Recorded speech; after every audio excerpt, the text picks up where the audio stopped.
Pemirsa calon Bupati Gianyar Made Agus Mahayastra bersama keluarga mencoblos di TPS 001 di Banjar Melinggih, Desa Melinggih, Kecamatan Payangan, Gianyar. Mahayastra datang ke TPS bersama istri dan anak-anaknya sekitar pukul 7 pagi.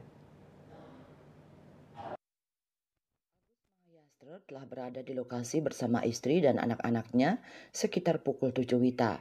Mereka duduk berbaur di emperan sembari bercengkrama bersama warga. Seperti diketahui, putri pertama Agus Mahayastra yaitu Putu Diah Pradnya Maharani kini menjabat anggota DPRD Bali. Sementara istri Mahayastra yakni Ida Ayu Surya Adnyani menjabat sebagai Kepala Dinas Ketenagakerjaan Gianyar. Made Mahayastra mengatakan di Banjar Melinggih ada 3 TPS dengan total pemilih sebanyak 1.600 orang. Sejak tahun 1999, dirinya selalu menang di Banjarnya sendiri sebesar 99%. Disinggung apakah pilkada kali ini lebih berat dari sebelumnya, Bupati Gianyar periode 2018-2023 itu mengatakan setiap perhelatan pilkada selalu memiliki dinamikanya tersendiri. Pada pilkada Gianyar 2013-2018, saat itu dirinya ada di posisi wakil dengan bupatinya Anak Agung Gede Barate.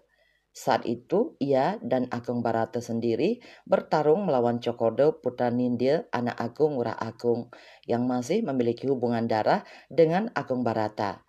Sementara saat pilkada 2018 dirinya yang telah menduduki calon Bupati Gianyar bertarung dengan keluarga Puri Ubud, Jok Kertayase. Khusus pilkada sampai sekarang, pihaknya sudah ikut 3 kali posisi wakil sekali Bupati di tahun 2018 dan sekarang.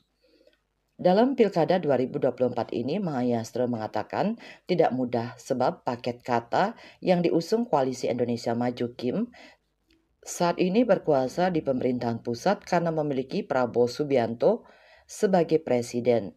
Made Mahayastra yang berpaket dengan Anak Agung Gede Mayun aman terus turun ke masyarakat.